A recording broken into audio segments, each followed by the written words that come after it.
Ce soir, le choix de la démocratie jusqu'au bout. Vous vous souvenez, on s'était arrêté la dernière fois à ce qui s'était passé pendant la Première Guerre mondiale.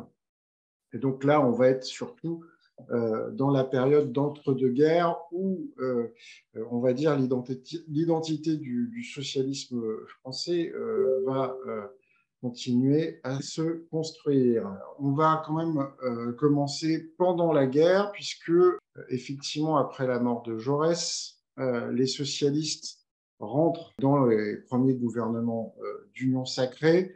Jules Guesde, qui est très malade dès le début de la guerre et qui sera pour le symbole ministre sans portefeuille.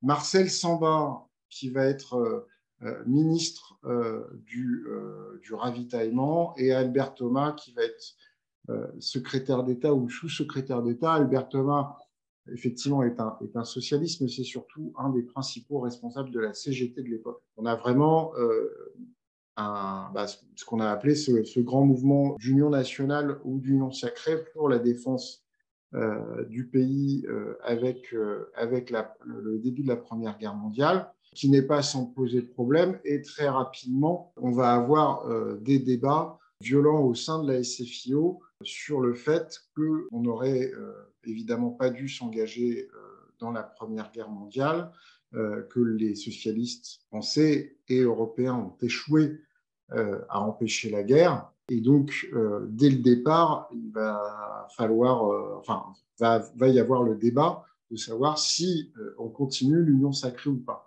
Dans ce débat, quelqu'un qui était jusqu'ici assez peu présent, on va dire simple militant, et même qui n'avait pas forcément repris sa carte toutes les années depuis 1905, considérant qu'une fois que l'Union des socialistes avait été faite, son rôle n'était plus forcément utile. Léon Blum, qui était devenu un des proches de Jean Jaurès. Léon Blum, qui est un membre devenu un membre important du Conseil d'État, comme directeur de cabinet de Marcel Samba, va effectivement participer à ce débat entre les pacifistes d'un côté et ceux qu'on appelle les gouvernementaux, mais dans une position plutôt conciliatrice, puisqu'il refuse l'exclusion du Parti socialiste des délégués français qui partiront à la conférence de Timmerwald ou à celle de Kiental au milieu de la guerre. Ces deux villes sont des villes qui sont situées en Suisse, pays neutre, où vont se rencontrer les partisans de la paix au sein de l'internationale, la deuxième internationale.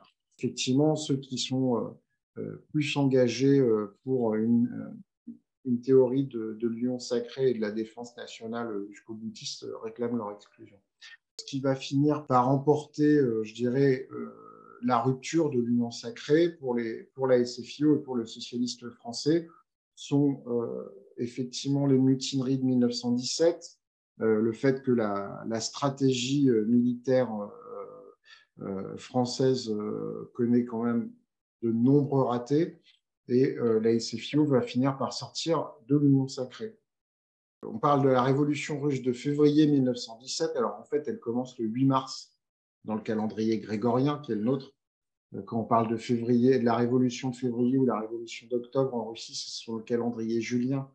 Elle a été conservée par les orthodoxes. Effectivement, le pouvoir du tsar est renversé en quelques journées autour de mars 1917, met en place une république. Dans la nouvelle République russe continue le combat contre l'Empire allemand et continue d'être défait par l'Empire allemand.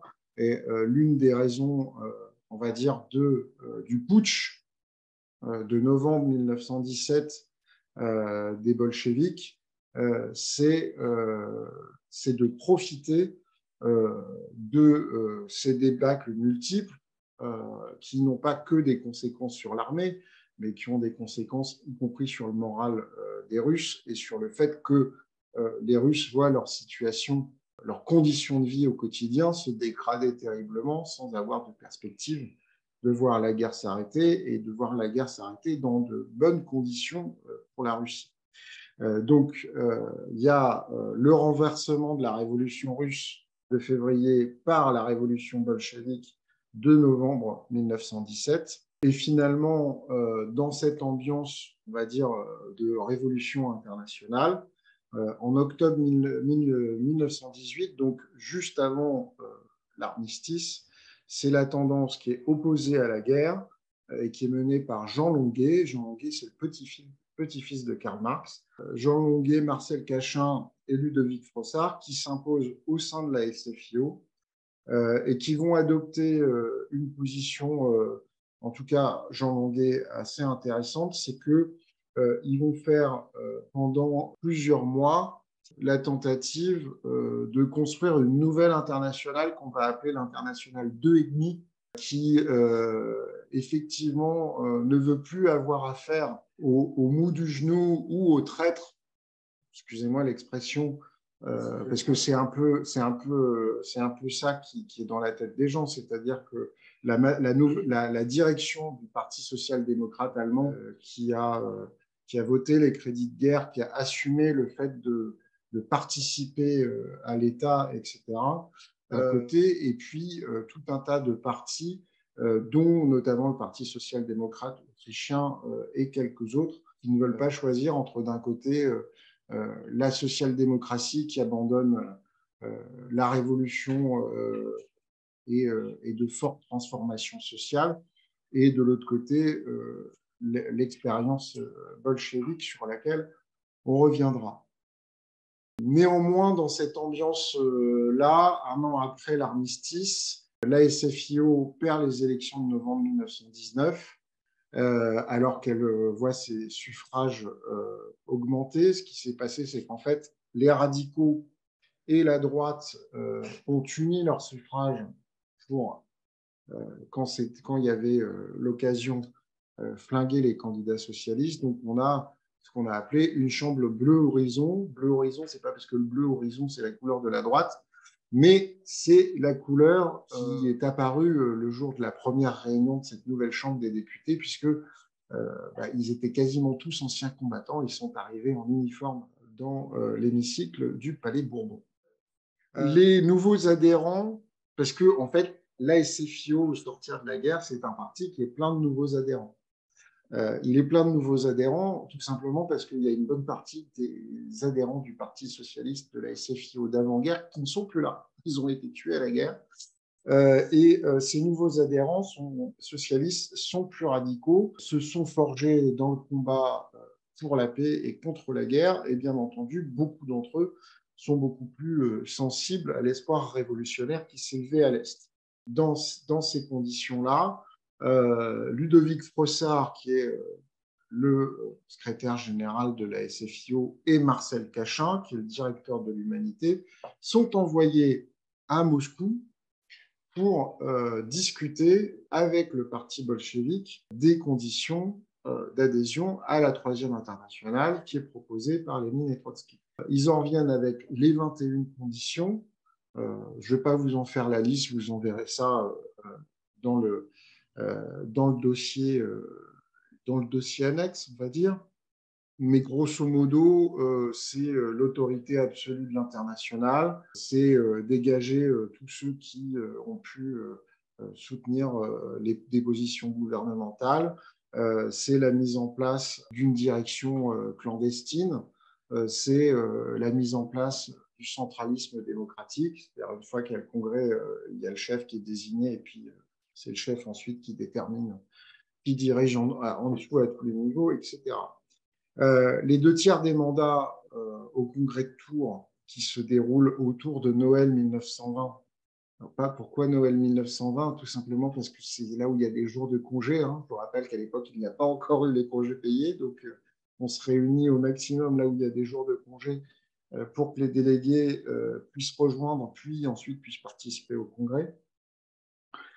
Et la motion intermédiaire de Jean Longuet, puisque Jean Longuet n'a pas suivi la ligne rapportée par Ludovic Frossard et Marcel Cachin, la ligne de Jean Longuet, celle, on va dire, en faveur de l'international 2,5, est balayée. Léon Blum, en fait, c'est celui qui conduit la plus petite motion du congrès de Tours. Et c'est lui qui va présenter dans le discours de la vieille maison, devenu célèbre. Je pense que tout militant socialiste, quel que soit le parti auquel il appartient, doit avoir lu ce discours de la vieille maison, enfin, en tout cas qui a été appelé plus tard le discours de la vieille maison. Il va faire un discours où il va démontrer par A plus B l'erreur bolchevique et l'erreur d'importation de cette nouvelle idéologie, parce qu'il considère que c'est une nouvelle idéologie qui arrive de Moscou. Et il le fait d'ailleurs avec beaucoup de délicatesse et de respect vis-à-vis de ses camarades qui, aux 2/3 dans la salle, sont favorables au fait d'adhérer à la Troisième Internationale. D'ailleurs, quand Léon Blum prend la parole au Congrès, il sait qu'il a déjà perdu le Congrès. Les résultats sont connus à l'avance, il n'y a pas de mystère. Et il explique effectivement que ce qui est proposé par Moscou, ce qui est proposé par Lénine et Trotsky n'est pas dénué de grandeur et de puissance, ce n'est pas le sujet, mais il n'est pas d'accord avec. Et il le démontre par ailleurs avec des arguments, on va dire, très marxistes en fait. Alors que Léon Blum, à la base, tout comme Jaurès à la base, ne sont pas des marxistes. Il va expliquer que en fait, on est ni dans un socialisme marxiste tel qu'on le connaissait, ni dans le socialisme républicain de la courte tradition française. Et donc, en fait, l'ASFIO devient la section française de l'Internationale communiste. Et ce qui va rester le Parti socialiste, qui va être la nouvelle SFIO, ce sont en fait les scissionnaires, c'est ceux qui n'acceptent pas de rentrer dans la Troisième Internationale. Et donc, en fait, ceux qui vont rester dans la SFIO maintenue sont les deux motions minoritaires. Les marxistes derrière Jean Longuet, qui va s'arrêter parce qu'il sort brisé en fait de ce congrès. Les bolcheviks russes, les dirigeants russes de la Troisième Internationale ont émis parmi les conditions annexes de leurs 21 conditions le fait qu'il fallait tuer politiquement Jean Longuet. Je dis bien politiquement. Et donc Jean Longuet sort de là complètement flingué humainement, psychologiquement. La SFIC, la section française de l'Internationale communiste, emporte les finances du parti, elle emporte l'humanité, ce qui va entraîner derrière une scission entre la CGT et ce qu'on va appeler pendant quelques années la CGT unitaire, CGT-U. Et Jean Longuet transmet le quotidien qu'il avait fondé, qui s'appelle Le Populaire, à Léon Blum. Et c'est Paul Faure, un des, entre guillemets, longuettistes, qui deviendra secrétaire général de la SFIO, qui va quand même avoir un certain avantage, c'est de conserver l'essentiel des parlementaires socialistes qui ont été élus en 1919 et sans doute la majorité des élus locaux. Alors, on va quand même revenir sur quelques arguments de Léon Blum à ce congrès de Tours parce qu'ils vont fixer ce qui vont être les principes du socialisme démocratique français. L'objectif du socialisme pour la SFIO de 1920, c'est la transformation de la société et du régime économique, pas la prise du pouvoir en soi. Dans son discours, Léon Blum, dans un geste théâtral, demande alors aux camarades qui sont devant lui de regarder ce qui a marqué sur leur carte d'adhérent à la SFIO. Et il est indiqué que l'objectif de la SFIO, c'est effectivement la transformation de la société et la transformation du régime économique, tandis que ce qui est proposé par la Troisième Internationale comme objectif du parti, c'est le renversement du pouvoir bourgeois par tous les moyens. La SFIO, le socialisme français, c'est aussi le choix d'un mouvement ouvrier éduqué plutôt que la manipulation des masses par une avant-garde prolétarienne. Alors, l'avant-garde prolétarienne, c'est effectivement ce parti de révolutionnaires professionnels qui avait été théorisé par Lénine. Évidemment, les partis communistes ne vont pas en rester là plus tard. Il y a la théorie au départ et puis il y a ce qu'on en fait ensuite. Mais Blum rappelle lors de ce congrès que finalement la révolution, c'est aussi le militant socialiste qui va diffuser la propagande tous les matins à la sortie de l'usine et qui informe et qui éduque ses camarades ouvriers plutôt que d'entraîner une foule qui n'est pas consciente de ses objectifs et de ce qu'elle veut faire et de ce qu'on lui propose comme programme dans des coups de force qu'il rapproche du blanquisme. Je dis ça pour ceux qui étaient là à la première session. Et il dit qu'est-ce que Blanqui a réussi à faire, qu'est-ce que Blanqui, les blanquistes ont réussi à faire pendant la deuxième moitié du 19e siècle avec un tel programme. Ils ont à peine réussi à prendre une caserne sur les faubourgs parisiens. Donc, ce n'est pas avec ça qu'on arrivera à faire la révolution en France. Il implique que les syndicats ouvriers soient autonomes du parti et non pas des courroies de transmission du parti. Pour avoir un débat, hein, vous vous souvenez ce que je vous avais dit hier sur la parenthèse du Congrès et de la charte d'Amiens de la CGT en 1906. C'est un parti qui fait le choix de la démocratie interne et de la représentation proportionnelle. Et c'est un parti qui mène une action transparente et n'est pas assujetti à une direction clandestine. Ça, c'est un des trucs qui va effectivement être très difficile à vivre pour le premier parti communiste français. C'est qu'en fait, les militants désignent une direction au sortir d'un congrès, une direction qui n'applique pas une démocratie interne. Hein. Il n'y a pas de représentation proportionnelle, il n'y a pas de droit de tendance, etc., etc.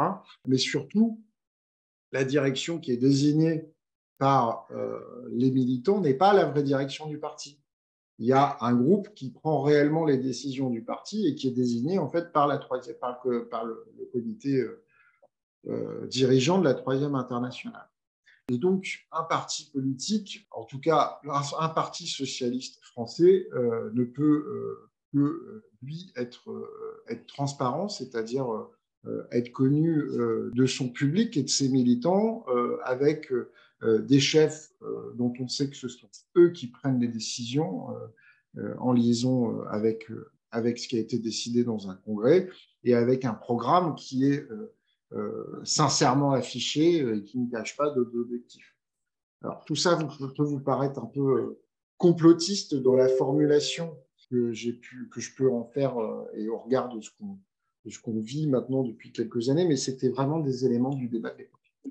Enfin, la dictature du prolétariat, puisque la SFIO va continuer à développer, à revendiquer la théorie marxiste de la dictature du prolétariat, ne peut être que transitoire, et elle n'empêche pas le fait que la révolution ou des mesures révolutionnaires ou des mesures qui améliorent la vie des ouvriers peuvent être prises par l'intermédiaire de la réforme et de la réforme démocratique, sachant que de toute façon, la façon dont Blum définit à ce moment-là la dictature du prolétariat, c'est une dictature qui est en fait celle qu'on connaît aujourd'hui d'une majorité politique sur une minorité.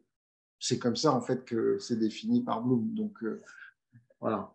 Sauf que évidemment, dans l'idée que la dictature du prolétariat, c'est-à-dire qu'enfin la majorité sociale atteint le pouvoir politique et atteint tout le pouvoir politique, donc peut transformer puissamment toute la société, comme toute la société a été transformée derrière dans une transformation révolutionnaire, elle ne sera plus la même derrière. On n'aura plus besoin de la dictature du prolétariat, d'une majorité, de la dictature d'une majorité sur une minorité, parce qu'en fait, les conditions sociales auront été profondément transformées. Voilà.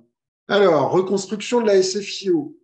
Donc, bien entendu, la SFIO concurrencée par le nouveau Parti communiste. Alors, la SFIC va se rebaptiser très rapidement Parti communiste, et puis dans les années 30, petit à petit, ils vont adopter le nom de Parti communiste français. Dans la concurrence qu'il y a pour avoir le vote ouvrier, on ne peut pas totalement abandonner l'idée, et puis de toute façon, c'est comme ça que se conçoivent un certain nombre de socialistes français, il considère que le Parti socialiste est un parti révolutionnaire. Donc, dans les discours et dans la conception même, on ne peut pas abandonner l'idée révolutionnaire au Parti communiste. Il y a des enjeux de tendance interne. Il y a une gauche ou une extrême gauche marxiste qui est rassemblée autour d'un journal, La Bataille socialiste, qui est dirigé par Jean Géromski, qui contrôle très largement la Fédération de Paris et qui plaide pour une unité d'action populaire et prolétarienne, c'est-à-dire en fait qu'on travaille ensemble, communistes et socialistes, pour combattre les partis bourgeois et pour essayer de gagner un certain nombre d'élections. Ce qui va d'ailleurs être temporairement possible. Donc, il y aura la stratégie du parti communiste de défendre ce qu'on a appelé le front unique, c'est-à-dire des alliances entre partis ouvriers, quelle que soit la tendance entre socialistes et communistes.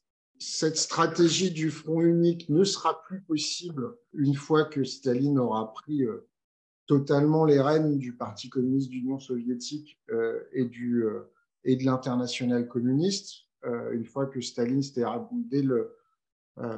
1926-1927, dès que Staline se mettra à tout contrôler, on va rentrer là dans la stratégie classe contre classe. Les socialistes sont des crypto-fascistes, etc.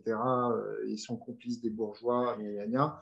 Donc voilà, l'unité d'action populaire et prolétarienne est rejetée par le PCF. Donc, Paul Faure, lui, le secrétaire général de la SFIO et qui le restera jusqu'en 1940, refuse la participation gouvernementale. Il prône un pacifisme et une politique de désarmement unilatéral. Il faut bien comprendre que les socialistes français, quand même, ont été traumatisés par leur participation à l'Union sacrée, est-ce qu'eux-mêmes, petit à petit, en revenant sur eux-mêmes, considèrent comme une forme de trahison. Et donc, et Paul Faure, en tant que secrétaire général, se considère comme une sorte de conservateur, conservateur au sens de conservateur de musée. Et je rigole à peine, parce que, évidemment, ça ne va pas forcément donner une logique très dynamique de l'organisation du parti. Donc, c'est le conservateur de l'identité du parti. Il y a une aile droite plutôt composite qui veut prouver par tous les moyens le chemin du gouvernement avec les radicaux. Léon Blum n'est pas dirigeant du Parti socialiste. Ce n'est pas Léon Blum qui est le patron du Parti socialiste. Léon Blum, il est président du groupe parlementaire. Il est directeur du Populaire, qui lui a été refilé par Jean Longuet. Et donc, Léon Blum exerce une forme de primat intellectuel, mais ce n'est pas le chef. Et donc, Léon Blum va, dans ses écrits, dans ses nombreux articles, notamment par l'intermédiaire du Populaire, distinguer deux concepts, celui de conquête du pouvoir, qui est en fait la révolution. Il y a un événement révolutionnaire, que ce soit par un raz-de-marée électoral ou par une situation révolutionnaire permise par une situation exceptionnelle qui fait que les socialistes arrivent au pouvoir avec le soutien de la classe ouvrière, youpi, youpi. Et donc là, on engage une profonde transformation sociale et le changement de régime de propriété, où conquête du pouvoir, distingué d'exercice du pouvoir, où on peut faire des réformes profondes, mais où il n'y a pas de transformation sociale révolutionnaire. Donc, sur ces bases, et avec ces différentes injonctions contradictoires, les socialistes vont tenter différentes stratégies. La première, c'est est-ce que ça sert à... Enfin, c'est le soutien sans participation. Et si là, j'ai mis soutenir sans participer, c'est est-ce que soutenir, ça sert à quelque chose de participer?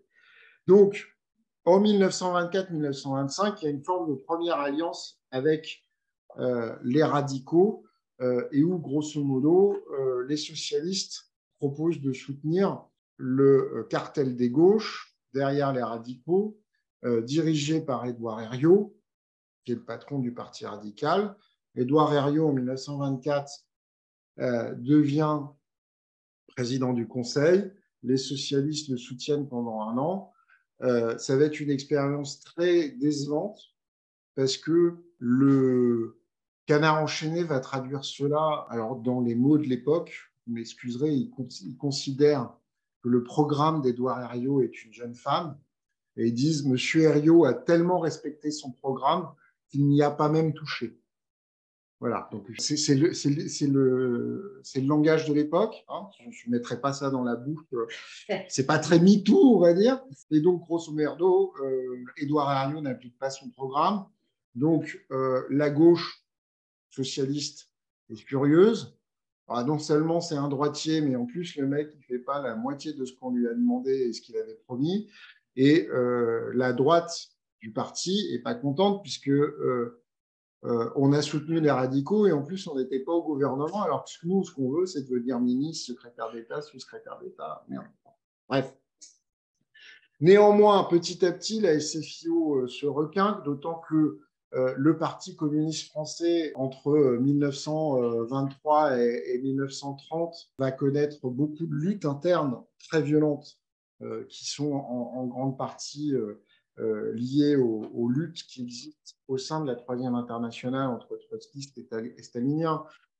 Et puis avec des incohérences dans la ligne, avec des changements de stratégie à 180 degrés d'un jour sur l'autre.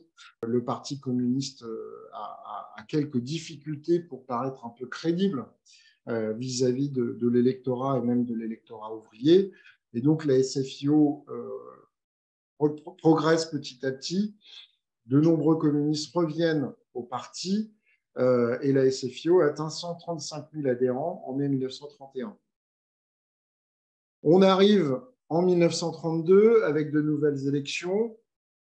On pense que le parti se porte bien, mais la SFIO ne gagne que 200 000 voix. Elle a quand même 130 députés, mais elle reste deuxième à la Chambre des députés derrière les radicaux. Et surtout, depuis 1928, les communistes ont adopté la stratégie classe contre classe, ce qui fait que, en fait, comme ils votent contre tout le monde, ils peuvent passer d'alliance avec personne. Et si vous n'avez pas un territoire qui est à fond derrière le Parti communiste, vous n'avez pas d'élus. Donc, en fait, le PC a peu de chances d'avoir des députés. Et c'est aussi ça qui explique la division des voix entre ce qui est l'extrême gauche communiste de l'époque et la gauche socialiste, que les résultats de la SFIO apparaissent décevants à partir de 1928.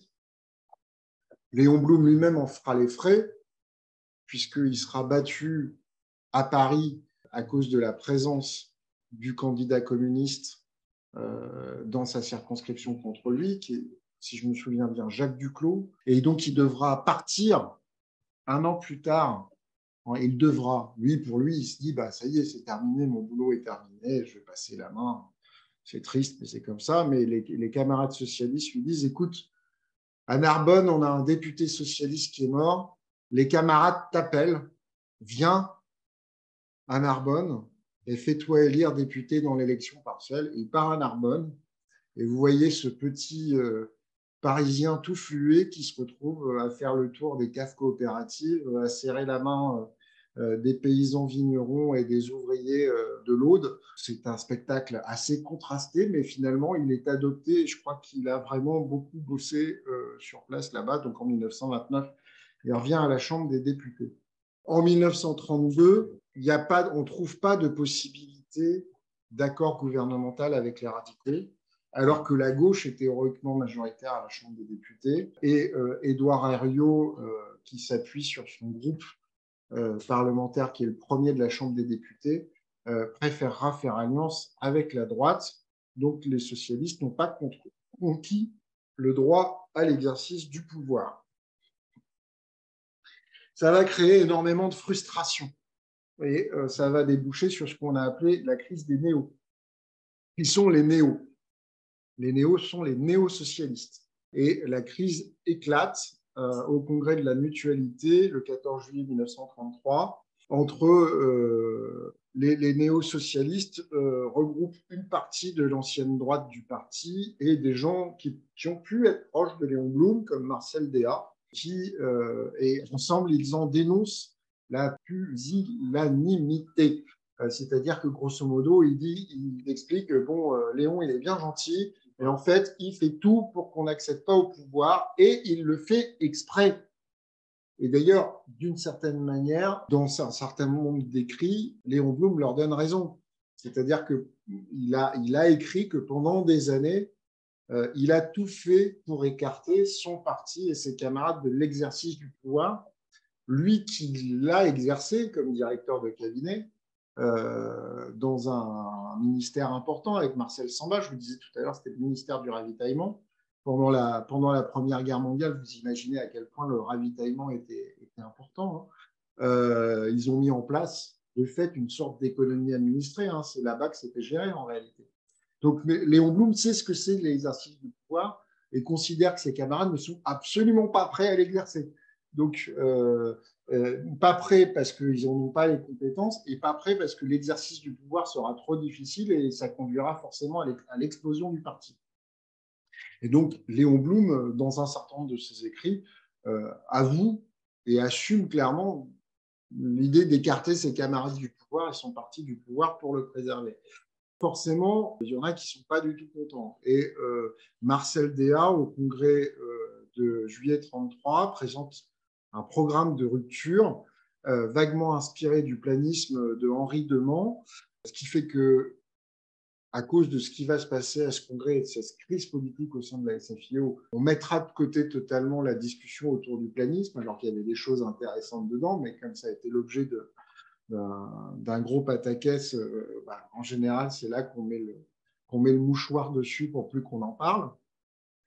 Et finalement, on arrive à des choses qui sont absolument opposées au socialisme, c'est-à-dire que Déat commence à parler de plus en plus d'État autoritaire, de restrictions sur les libertés dites formelles, d'économie autarcique et planifiée. Déat parle d'ordre, de force, et finalement, il se réfère au fascisme pour le combattre. Il a déjà commencé à vriller, le bonhomme.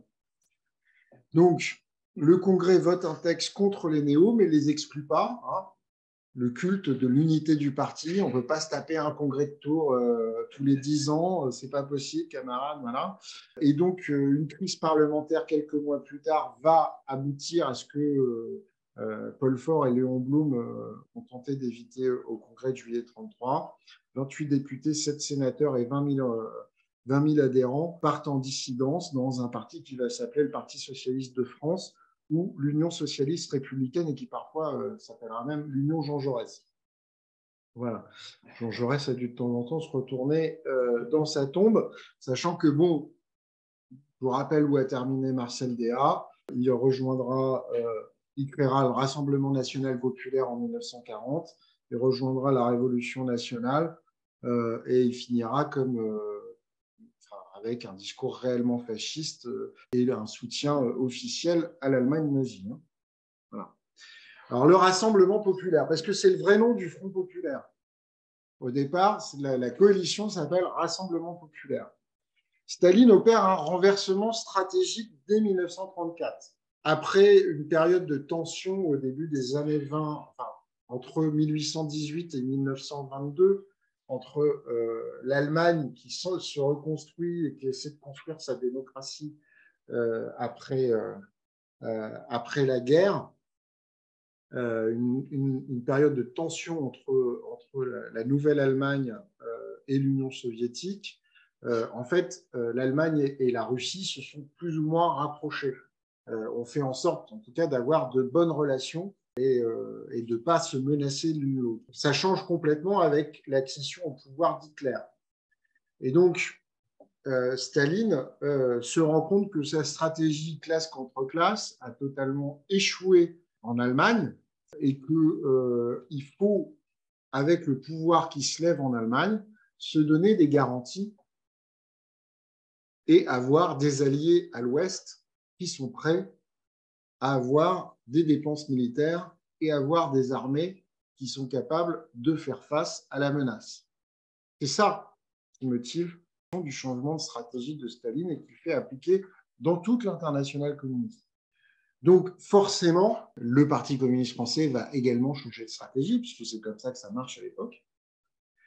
On a un rapprochement entre la SFIO et le Parti communiste, qui va même se lancer d'abord à l'insu du plein gré des dirigeants des deux partis, puisque la manifestation de réaction au 6 février 1934 à la tentative de coup de force des Ligues contre le gouvernement Daladier, qui a lieu le 12 février 1934. Au départ, ce sont deux manifestations. Dans l'émotion de la lutte antifasciste, communistes et socialistes se retrouvent malgré eux côte à côte. Leurs voix se confondent.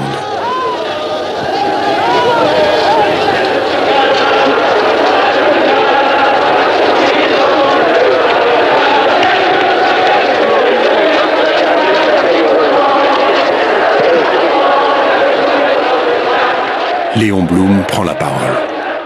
Citoyens, la preuve est faite.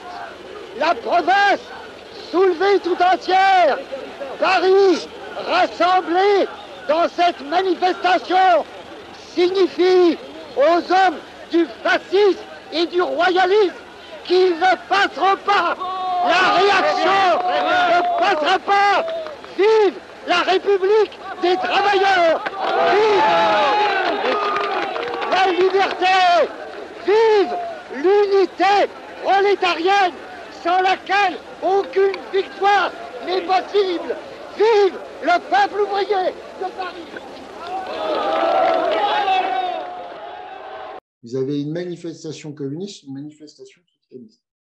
Et d'ailleurs, même les dirigeants de chacun des cortèges se disent, putain, le moment où les deux cortèges vont se croiser, ça va être la catastrophe, ils vont se taper sur la gueule. Pas du tout, que nenni. Les camarades se rejoignent et font une manifestation commune sous les yeux ébahis des dirigeants des partis et finalement font l'unité d'action populaire et prolétarienne que réclamait la bataille socialiste tout à l'heure, et le font sur le terrain, et c'est ce qui va engager les deux partis à accélérer le mouvement. Et dans l'accélération du mouvement, il y a la réunification de la CGT. La CGTU rentre dans la CGT, et dans ce rapprochement communiste et socialiste, vous avez aussi la participation de la société civile.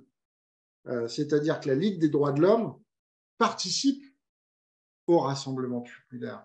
Le Canard enchaîné, qui est un organe de presse, est membre du Rassemblement populaire. Vous avez tout un tas de comités citoyens, lambda, machin, bidule, avec des intellectuels qui sont membres du Rassemblement populaire, qui finit par s'élargir aux radicaux. Le programme du Rassemblement populaire, il est limité et défensif. C'est un programme défensif contre le fascisme, et en fait, ce qui va donner une impression de dynamique, c'est à partir du moment où on est engagé là-dedans, et avec le point d'orgue déjà de la manifestation du 14 juillet 1935, en fait, la gauche, au sens large du terme de 1935-1936, va faire en réalité un an de campagne. Pourquoi défensif et limité, alors que les socialistes seraient volontiers allés plus loin? Le programme du Parti socialiste est beaucoup plus ambitieux que le programme du Rassemblement populaire. Évidemment, on pourrait se dire le programme du Parti communiste aussi. Mais le Parti communiste, finalement, dit, écoutez, si on veut gagner, n'oubliez jamais, Staline nous a demandé d'avoir un gouvernement copain. Donc, il faut qu'on gagne. Donc, le Parti communiste va tout subordonner à l'objectif de la victoire. Si pour parvenir à la victoire électorale, il faut qu'on fasse des concessions énormes aux radicaux, on fait des concessions énormes aux radicaux. Donc, grosso merdo, ce qui est présenté par le Rassemblement populaire comme programme électoral, c'est un programme radical amélioré. les propositions de nationalisation, de réduction du temps de travail, etc., qui sont dans le programme du Parti socialiste et pour lesquels, dans le cadre du Rassemblement populaire, les militants socialistes rongent leurs freins, sont un peu déçus d'être derrière un programme au rabais, même s'ils savent qu'il faut être responsable parce qu'il y a un danger fasciste. Ce n'est pas dans le programme du Rassemblement populaire. Donc, qu'est-ce qui se passe au moment des élections en avril-mai 1936? C'est que c'est la SFIO et le PCF qui ont très fortement leur représentation parlementaire. Pourquoi? Tout simplement parce que avant, quand vous aviez un candidat communiste au second tour, personne ne votait pour lui. Maintenant, comme il y a le Rassemblement populaire, il y a des électeurs de gauche et de centre-gauche qui vont voter pour le candidat communiste qui est au second tour. Donc, le Parti communiste va atteindre quelques 70 députés. Et pareil, la SFIO va progresser fortement.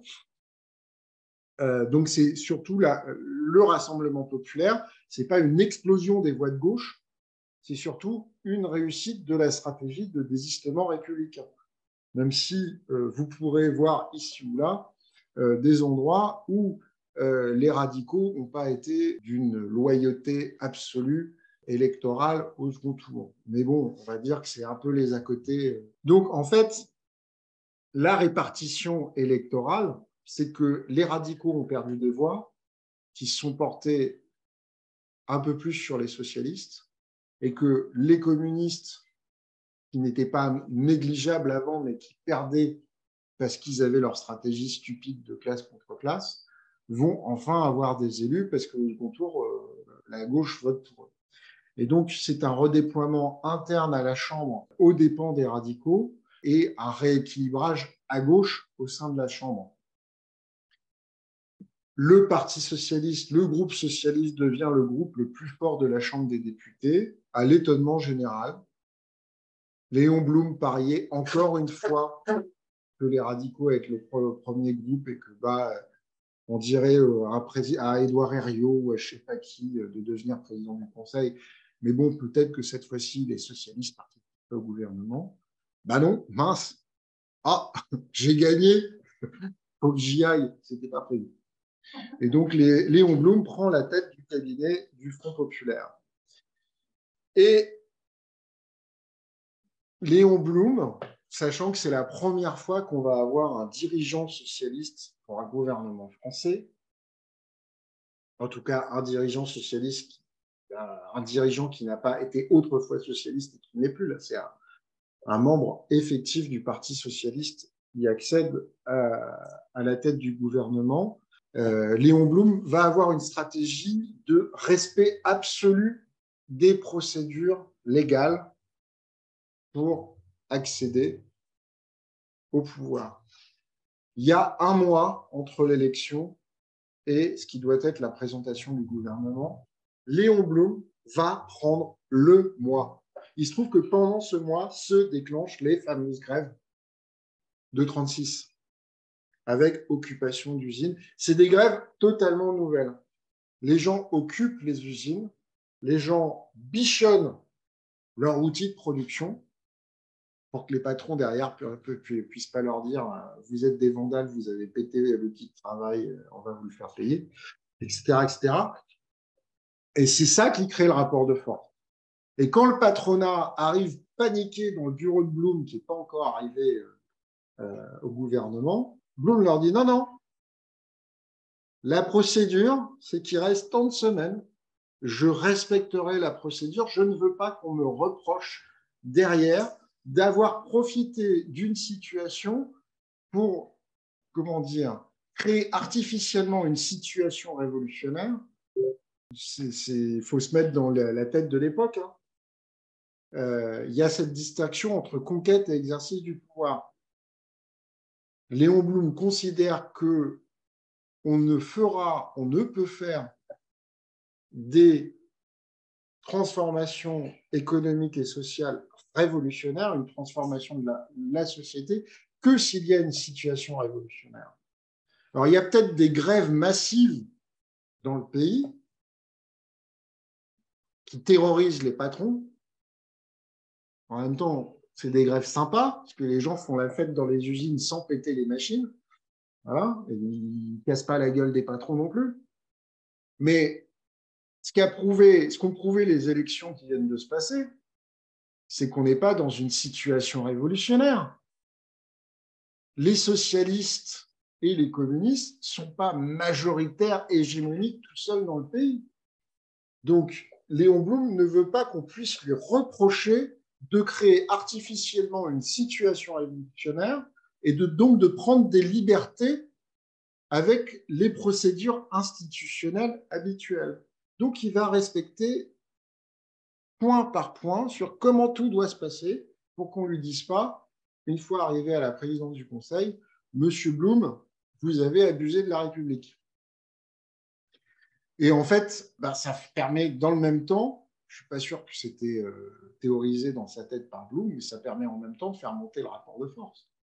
Et donc, quand Blum arrive à la tête du gouvernement, il va pouvoir présenter un programme beaucoup plus ambitieux que celui présenté par le Rassemblement populaire, puisqu'il va présenter un programme qui va se traduire dans les accords de Matignon et qu'on connaît tous aujourd'hui, puisque ça fait quasiment partie des images d'Épinal de la gauche et de notre identité tripale, c'est les 40 heures, les congés payés, les conventions collectives, les délégués syndicaux, etc., etc.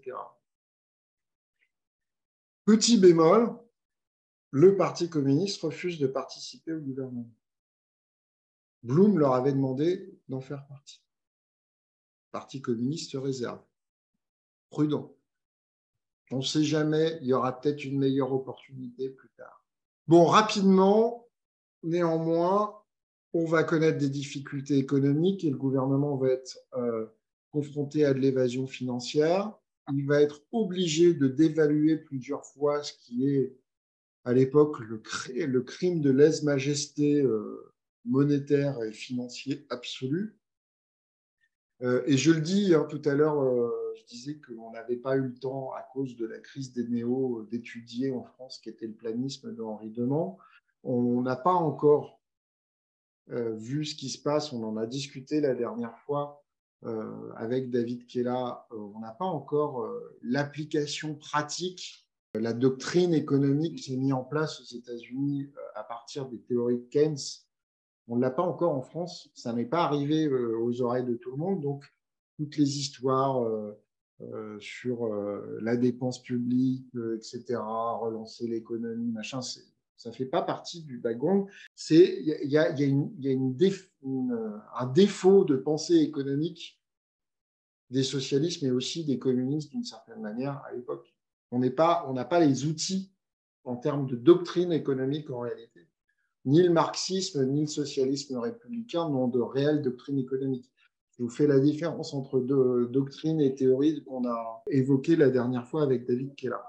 Néanmoins, tout cela n'empêche pas que, oui, il y a effectivement l'office du blé qui va être mis en place, mais en tout cas, rapidement, le gouvernement de Front populaire est débordé par les problèmes économiques et n'a pas les outils politiques, et n'a pas les outils économiques, n'est pas outillé intellectuellement, économiquement pour y répondre comme l'aurait fait n'importe quel gouvernement de la seconde moitié du XXe siècle, de droite ou de gauche, dans une démocratie occidentale.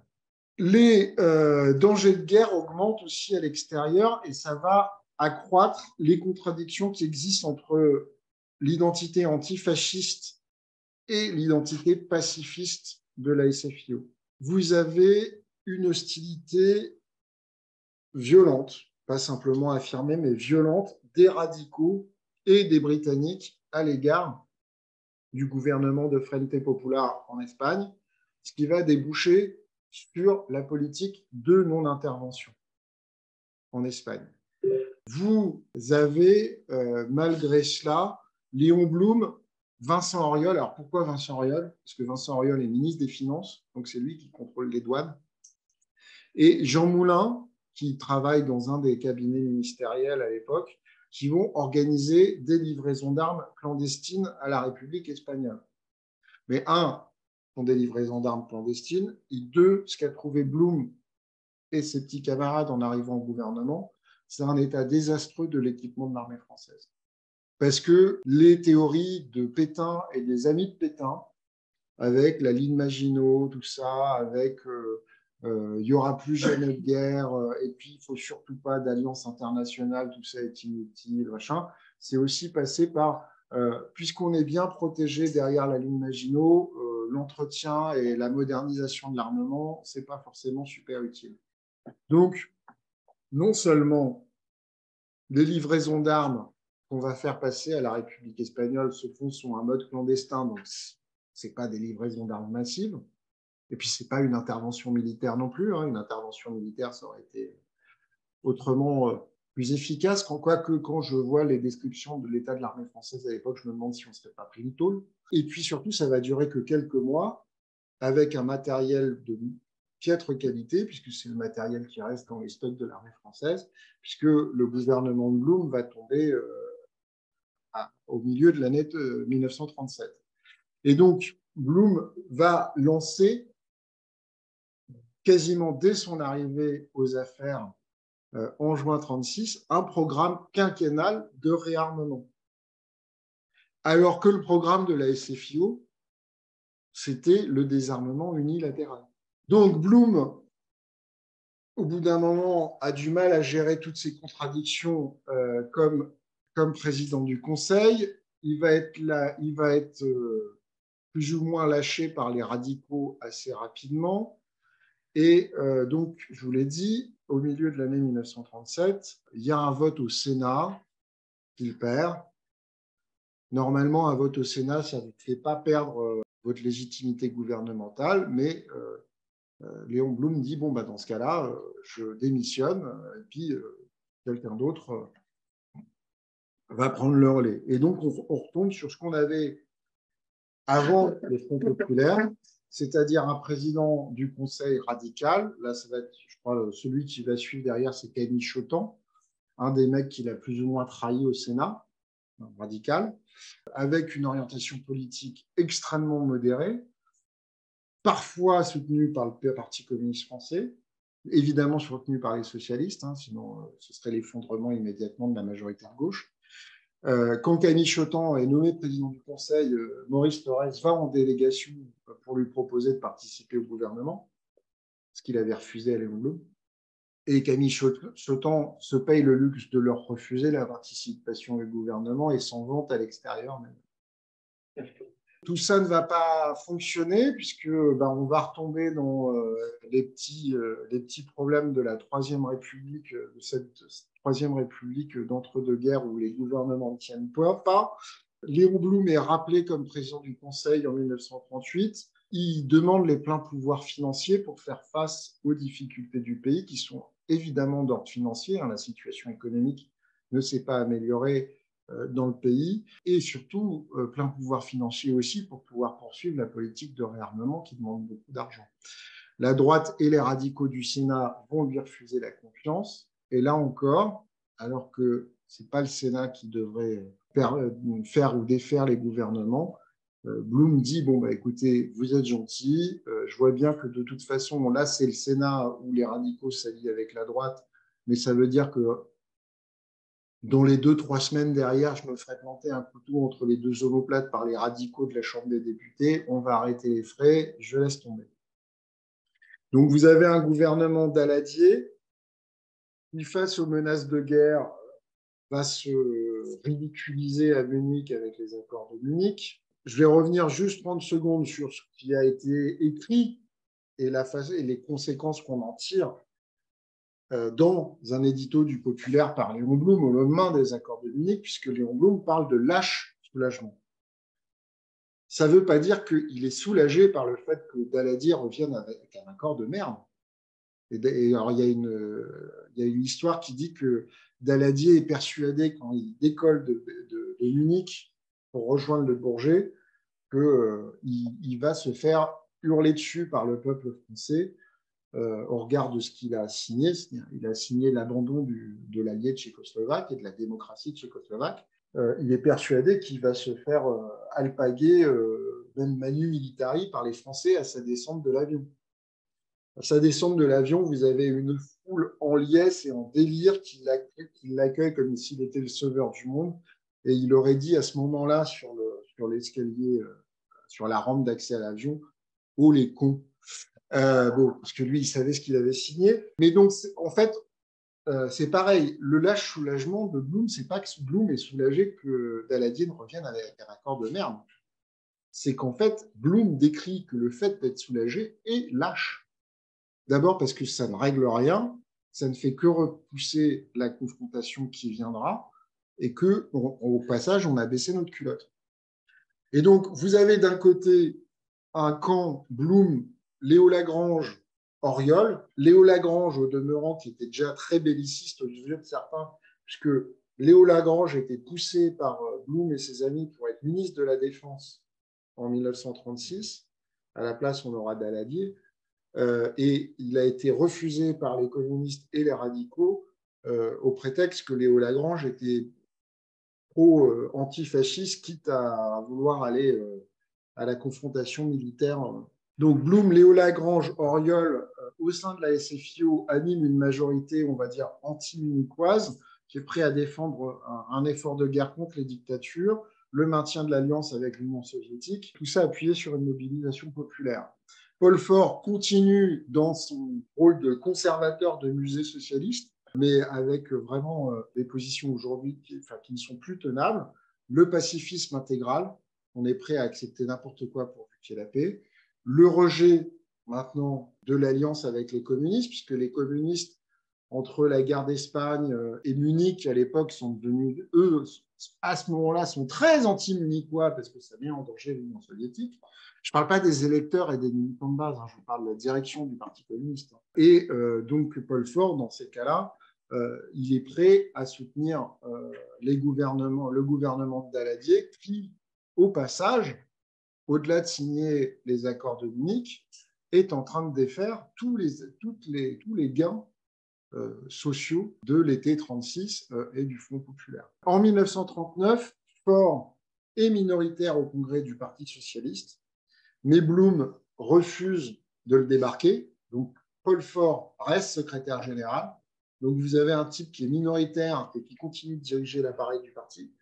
Et donc, forcément, entre une majorité socialiste qui a la légitimité derrière Blum, Auriol et Léo Lagrange, qui n'a pas la direction du parti, et Paul Faure, qui n'a pas la majorité des militants et des élus derrière lui, mais qui dirige l'appareil du parti, vous avez un appareil qui est totalement bloqué. Ça, ajouté au traumatisme de la défaite de 1940, ça vous explique aussi pourquoi, dans cette ambiance cafouilleuse, lâche, mal foutue, où plus personne ne s'est retrouvé, c'est petit, que la majorité des députés socialistes, le 10 juillet 1940, votera les pleins pouvoirs à Pétain. Les députés communistes n'ont jamais pu voter les pleins pouvoirs à Pétain, tout simplement parce qu'ils ont été déchus de leur mandat à l'entrée en guerre, puisque au moment de l'entrée en guerre, avait été signé juste avant le pacte germano-soviétique. Et donc, le Parti communiste, les dirigeants communistes ont à nouveau renversé leur stratégie politique et internationale, donc sont de nouveau totalement contre la guerre, et y compris contre la guerre contre l'Allemagne nazie, puisqu'il y a un pacte de non-agression avec l'Union soviétique. Donc, les députés communistes sont déchus de leur mandat au début de la guerre. Maurice Thorez s'enfuit à Moscou. Et donc, parmi les députés et sénateurs qui seront amenés à être, auxquels sera soumis la demande de plein pouvoir présentée par Laval pour le maréchal Pétain à Vichy, le 10 juillet 1940, les députés communistes et les sénateurs communistes ne sont pas dans la salle. Mais en tout cas, ce qu'il faut retenir pour nous et ce qui nous intéresse, c'est qu'une majorité des parlementaires socialistes voteront les pleins pouvoirs à Pétain. Évidemment, pas Blum et quelques autres, mais ils sont minoritaires parmi les parlementaires socialistes. La SFIO est dissoute, comme toutes les organisations politiques et syndicats de gauche, d'avant-guerre. Paul Faure, qui était secrétaire général de la SFIO, participe au gouvernement de Pétain. Il va même être l'équivalent de ministre du Travail. Ça vous donne une idée. Léon Blum est emprisonné. Il sera jugé par Vichy à Riom.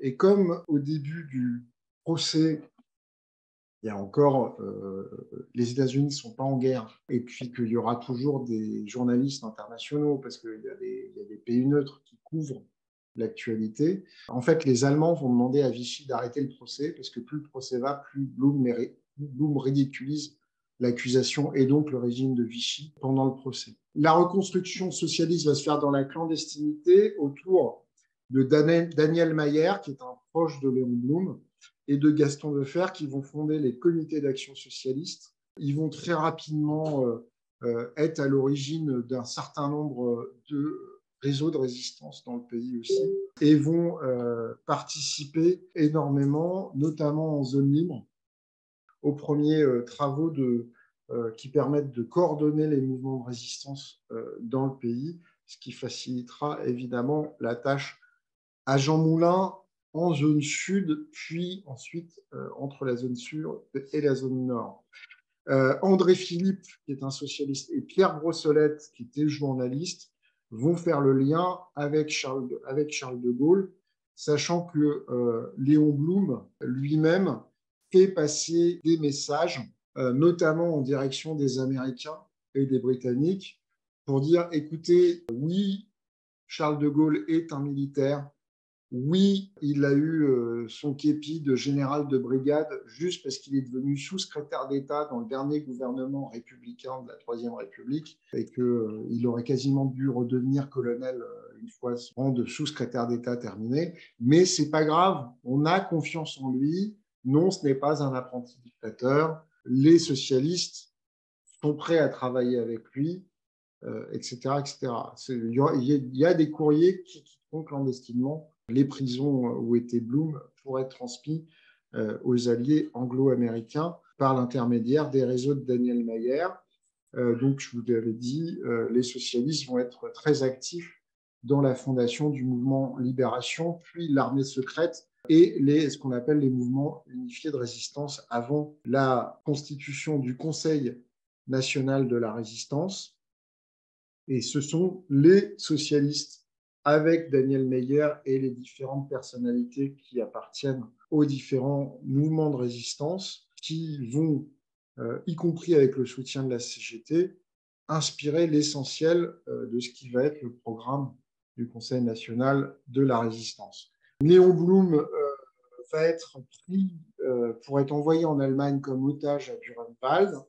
Il sera incarcéré dans une petite maison juste à l'extérieur du camp avec un de ses anciens adversaires politiques, Georges Mandel, qui est juif comme lui. Et Georges Mandel, vous le savez, sera réembarqué à la demande de la milice française. Les nazis le renverront en Allemagne pour que la milice française l'assassine au fond d'un bois par rétorsion suite à l'assassinat du chef de la milice. Léon Blum va presque y passer, hein, et d'ailleurs il se rendra compte qu'il est au bord d'un camp de concentration une fois que les Américains auront bombardé le camp et qu'il verra sortir tous les pauvres vers qui s'y trouvent, et il verra le défilé des mecs qui ne sont pas dans un camp d'extermination mais qui ont déjà de la peau sur les os, etc.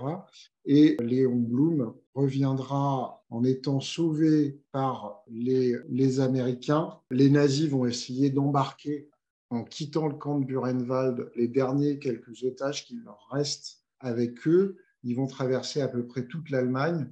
Et Léon Blum, qui n'est pas en forme, hein, qui a failli y passer dans ces conditions de transport un peu ubuesques, sachant pas où ils allaient, etc., etc. Ils traversent toute l'Allemagne et ils vont être en fait interceptés par une colonne américaine en plein Tyrol, limite à la frontière de l'Autriche et de l'Italie. Et c'est là que Léon Blum va être récupéré par les Américains, va retourner en France et sera accueilli à sa descente de l'avion comme un héros national. Voilà, nous avons terminé pour aujourd'hui.